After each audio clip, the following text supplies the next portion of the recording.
அனைவருக்கும் வணக்கம். நம்ம இன்றைக்கி நல்ல டேஸ்டான கர்ட் ரைஸ் எப்படி பண்ணுறது அப்படின்னு பார்க்கலாங்க. அதுக்கு முதல்ல சின்ன வெங்காயம், கருவேப்பிலை, இஞ்சி, பச்சை மிளகா, கேரட், அதுக்கப்புறம் மாதுளம்பழம் இதெல்லாம் எடுத்து வச்சுக்கோங்க. அதுக்கப்புறம் நம்ம 2 டம்ளர் அரிசியை 3லேருந்து 4 தடவை நல்லா வாஷ் பண்ணி அரை மணி நேரம் ஊற வச்சு 3 விசில் விட்டு எடுத்து வச்சுக்கோங்க. அதுக்கப்புறம் ஒரு கடாயில் எண்ணெய் விட்டு எண்ணெய் காஞ்சதும் கடுகு போட்டு கடுகு பொரிஞ்சதும் கடலைப்பருப்பு, உளுந்தப்பருப்பு ஆட் பண்ணிக்கோங்க. அதுக்கப்புறம் அது லைட்டாக செவந்ததும்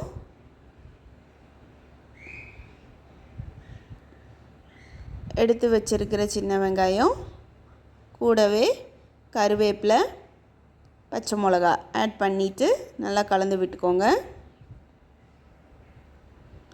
வெங்காயம் நல்லா பொன்னிறம் ஆகணும். அதுக்கப்புறம் பொடி பொடியாக நறுக்கி வச்சுருக்கிற இஞ்சியை உள்ளே ஆட் பண்ணிக்கலாங்க. ஆட் பண்ணிவிட்டு நல்லா கலந்து விட்டுக்கோங்க.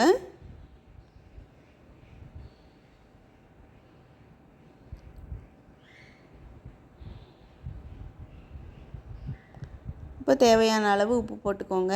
உப்பு போட்டுட்டு நல்லா மிக்ஸ் பண்ணி விட்டுக்கோங்க.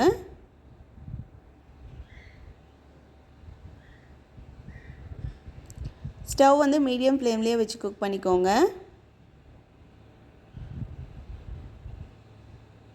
இப்போ எல்லாம் ரெடி ஆயிடுச்சு. இப்போ ஸ்டவ் ஆஃப் பண்ணிவிட்டு நம்ம எடுத்து வச்சுருக்கிற தயிரை கொஞ்சம் கொஞ்சமாக உள்ளே ஆட் பண்ணிக்கலாங்க.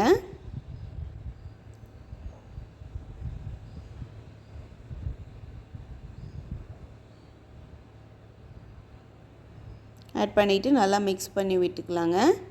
அதுக்கப்புறம் இப்போது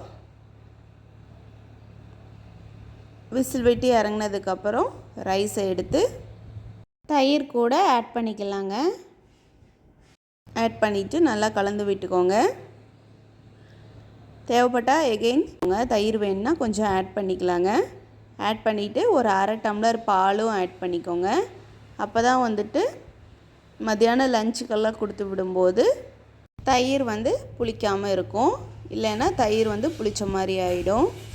அதுக்கப்புறம் நமக்கு தேவையான ஃப்ரூட்ஸ் நான் இன்றைக்கி மாதுளம்பழமும் கேரட்டும் மட்டும் எடுத்திருக்கேன்.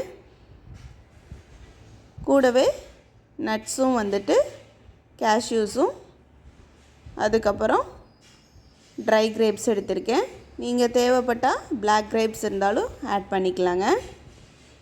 ஆட் பண்ணிவிட்டு மாதுளம்பழமும் கேரட்டு அதுக்கப்புறம் நட்ஸு இது எல்லாமே நல்லா மிக்ஸ் ஆகிற மாதிரி சாப்பாட்டு கூட நல்லா கலந்து விட்டுக்கோங்க. அதுக்கப்புறம் நல்லா கலந்து விட்டதுக்கப்புறம் சால்ட்டு பார்த்துட்டு ஃபைனலாக மல்லி இலை போட்டு நல்லா கலந்து விட்டுட்டு எடுத்து சர்வ் பண்ணலாங்க. நல்ல டேஸ்டான கர்ட் ரைஸ் ரெடி. இந்த சாப்பாடு கூட நீங்கள் ஊறுகாய் வச்சு சாப்பிடலாம். அப்படி இல்லை அப்படின்னா பொட்டேட்டோ ஃப்ரை அந்த மாதிரி கூட வச்சு சாப்பிடலாங்க. இந்த மாதிரி செஞ்சு கொடுத்தா குழந்தைங்கள்லேருந்து பெரியவங்க வரைக்கும் எல்லோரும் விரும்பி சாப்பிடுவாங்க.